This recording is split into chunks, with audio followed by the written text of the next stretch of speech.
వాల్మీకి రామాయణంలో మొదటిది బాలకాండ.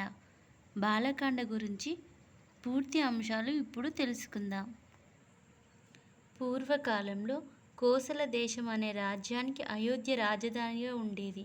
అయోధ్యను పరిపాలించే మహారాజు దశరథ మహారాజు. సూర్యవంశంలో మహావీరుడు దశరథ మహారాజు.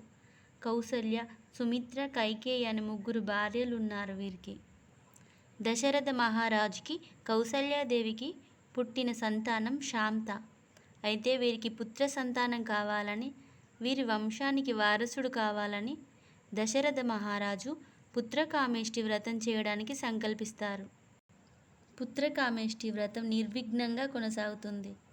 తర్వాత యజ్ఞగుండం నుండి మహా తేజ సంపన్నుడైన దివ్య పురుషుడు బంగారు పాత్ర, అందులో పాయసంతో ప్రత్యక్షమవుతాడు. ఆ పాయసాన్ని దశరథ మహారాజు తన ముగ్గురు భార్యలకి పంచుతాడు. సంవత్సర కాలం తర్వాత చైత్ర శుద్ధ నవమి నాడు కౌసల్యాదేవికి శ్రీరాముడు పునర్వసు నక్షత్రం కర్కాటక లగ్నంలో జన్మిస్తాడు. దశమి నాడు కైకేయికి భరతుడు పుష్యమి నక్షత్రం మక లగ్నంలో జన్మిస్తాడు.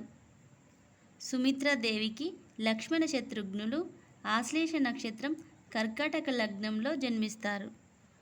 దశరథ నందనులు సకల గుణ సంపన్నులుగా అందరి మన్ననలు పొందుతూ సకల విద్యలు అభ్యసిస్తూ ప్రజల మన్ననలు పొందుతారు. వీరిలో ప్రత్యేకమైనవాడు శ్రీరాముడు. దశరథునికి సకల జనులకు ప్రాణ సమానుడిగా ఉంటాడు. ఇదే సమయంలో ఇంద్రాది దేవతల అంశలతో వానర భల్లూక వీరులు జన్మిస్తున్నారు. బ్రహ్మదేవుని అంశతో జాంబవంతుడు, వాయుదేవుని అంశతో అసమాన పరాక్రమశాలి తేజోవేగ సంపన్నుడు వజ్ర దేహం కలవాడు శ్రీ ఆంజనేయుడు అంజనీదేవికి జన్మించాడు. అలాగే ఇంద్రుడి అంశతో వాలి, సూర్యుని అంశతో సుగ్రీవుడు, బృహస్పతి అంశతో తారుడు, విశ్వకర్మ అంశతో నలుడు, అగ్ని అంశతో నీలుడు, వరుణుని అంశతో సుషేనుడు జన్మించారు. వీరందరూ తర్వాతి రావణ సంహారంలో శ్రీరాముడికి సహాయపడడానికి జన్మించిన వారు. నిత్యం సకల సంతోషాలతో విరజిల్లుతున్న అయోధ్యకు ఒకరోజు విశ్వామిత్ర మహర్షి వచ్చారు. వినయపూర్వకంగా చేతులు జోడించి తమ రాక కారణం అడగగా, అడిగిన తర్వాత మాట తప్పవద్దన్నాడు మహర్షి. అది ఎంతటి కార్యభారమైనా నెరవేరుస్తామని మాట ఇచ్చాడు దశరథ మహారాజు. విశ్వామిత్ర మహర్షి తేజో సంపన్నుడు, సృష్టికి ప్రతి సృష్టి చేయగల సమర్థుడు. పైగా అతను ముక్కోపి. అందుకే దశరథ మహారాజు ఎంతో మర్యాదపూర్వకంగా మహర్షిని ఆహ్వానించాడు. మహర్షి, నేను ఒక యజ్ఞాన్ని సంకల్పించాను, కానీ మారీచుడు, సుబాహులు అనే రాక్షసులు ఆ యజ్ఞాన్ని ఆటంకపరుస్తున్నారు. యజ్ఞ దీక్షలో ఉన్న కారణం చేత వారిని శపించడానికి వీలు లేకుండా ఉంది. కావున వారిని సంహరించడానికి నా వెంట రాముణ్ణి పంపాల్సిందిగా కోరాడు విశ్వామిత్రుడు. ఆ మాటలు విన్న దశరథ మహారాజు, శ్రీరాముని వచ్చి క్షణమైన గడపలేని మహర్షి, నా రాముడు 16 సంవత్సరాలు కూడా నిండని పసివాడు, ధనుర్విద్య కూడా పూర్తి కాలేదు, కావున యుద్ధ ప్రావీణ్యం కూడా తెలియనివాడు.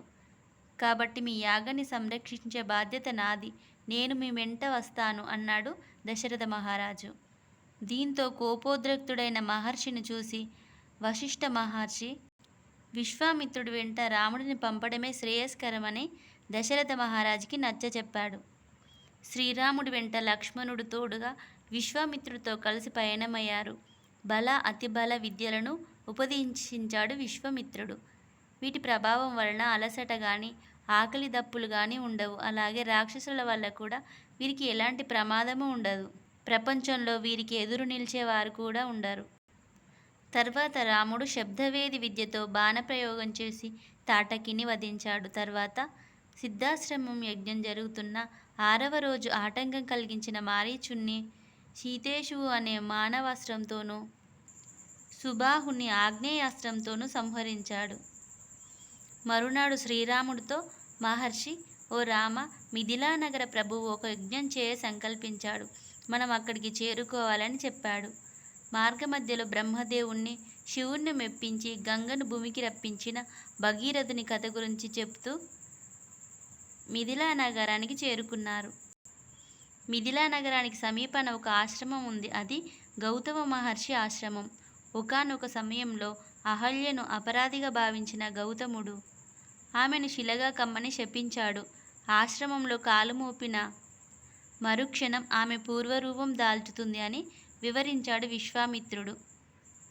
రాముడి పాదధూళితో అహల్య శాప విముక్తి పొందింది. జనకుడు తలపెట్టిన సీతా స్వయంవరంలో ఎందరో మహారాజులు వచ్చారు. శివధనస్సును ఎక్కువ పెట్టిన వారికే సీతమ్మ తల్లినిచ్చి వివాహం జరిపిస్తానని జనకుడు శపథం పూనాడు. అయితే ఎందరో మహారాజులు శివధనస్సును ఎక్కుపెట్టడం కాదు కదా, కనీసం జరపలేకపోయారు. చివరికి కైలాస పర్వతాన్ని సైతం అవలీలగా ఎత్తిన రావణుడు కూడా శివధనుసును ఎక్కుపెట్టలేకపోయాడు. విశ్వామిత్రుని ఆదేశం మేరకు శ్రీరామచంద్ర ప్రభు శివధనుసును ఎక్కుపెట్టారు. నీలవర్ణశ్యాముడు సకల గుణాభిరాముడైన శ్రీరామచంద్ర ప్రభు మహాసాధ్వి సకల గుణ సంపన్నురాలు జానకి మాతను వివాహం చేసుకున్నారు. సీతారాముల కళ్యాణం ఎంతో కమనీయంగా జరిగింది. శ్రీరాముడి వివాహంతో పాటు లక్ష్మణుడు, భరతుడు, శత్రుఘ్న వివాహం కూడా జరిగింది. జానకీమాత సోదరీమణులతో వీరి వివాహం జరిగింది.